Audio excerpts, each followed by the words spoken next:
J'ai eu la chance de tourner le film Le Visiteur du Futur en région Grand Est, qui est adapté de ma série que j'ai commencé il y a plus de 10 ans sur Internet, puis après sur France 4, qui s'appelle aussi Le Visiteur du Futur.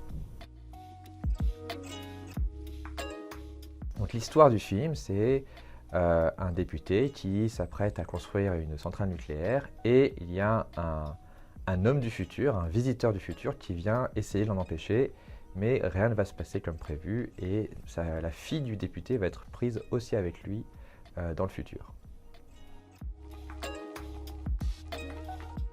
Alors, quand on a commencé à chercher des lieux de tournage pour le Visiteur du Futur, il nous fallait forcément des lieux un peu post-apocalyptiques. Et donc, il nous fallait des lieux, des usines désaffectées.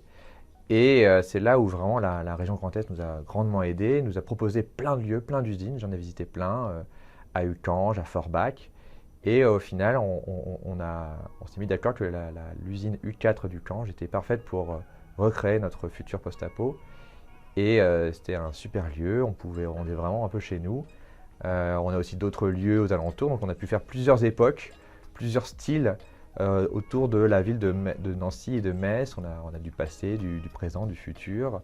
Et c'est ça qui était assez dingue, c'est d'avoir cette variété de lieux au même endroit, quoi.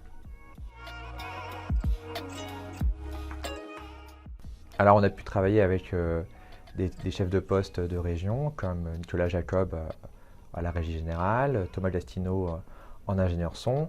Et on a eu plein d'autres personnes qui sont venues nous aider, pareil pour des petits rôles, etc. Donc c'est très bien passé. On a vraiment été aidé par Marion Palozzo qui nous a fédéré des figurants très spécifiques, avec des physiques très spécifiques.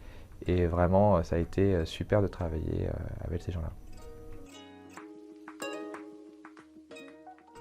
En 3 mots, c'est compliqué parce qu'il y a 3 façons de le définir. On peut le définir comme une comédie, comme un film de science-fiction, et aussi comme un film, on va dire, transgénérationnel, où on mélange des gens du cinéma, des gens de la culture digitale. Donc il y a tous ces aspects-là qui en font un film, j'espère, unique.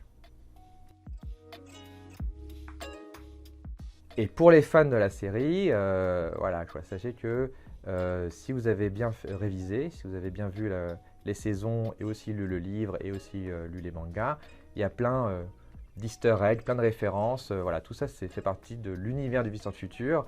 On espère accueillir un plus grand public, mais voilà, quoi, ça a été pensé aussi pour être dans la continuité de la série.